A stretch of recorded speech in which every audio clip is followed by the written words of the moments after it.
প্রতিষ্ঠার ৭৫ বছর উদযাপনে এবার ব্যতিক্রমী আয়োজন আওয়ামী লীগের। তরুণ প্রজন্মকে মুজিব আদর্শে উজ্জীবিত করতে শুক্রবারের বৃষ্টি ভেজা সকালটা অন্যরকম।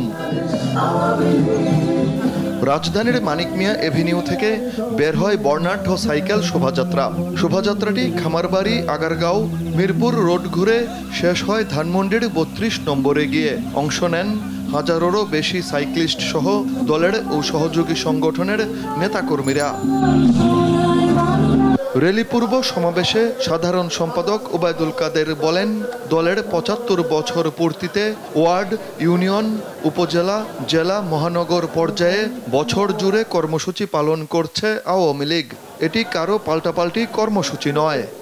আমরা বিএনপি বা বিরোধী দল তাদের কর্মসূচি পাল্টাপাল্টি কোনো কর্মসূচি আমরা নিতে যাচ্ছি। আমাদের কর্মসূচি আগেই ঘোষিত হয়েছে, বছরব্যাপী আমরা ৭৫ বছর পূর্তি অনুষ্ঠান সারা বাংলাদেশে চলবে। তিনি বলেন, বিদেশে প্রভু বিএনপির আছে, আওয়ামী লীগের নয়। ভারত বিরোধিতার নামে আজকে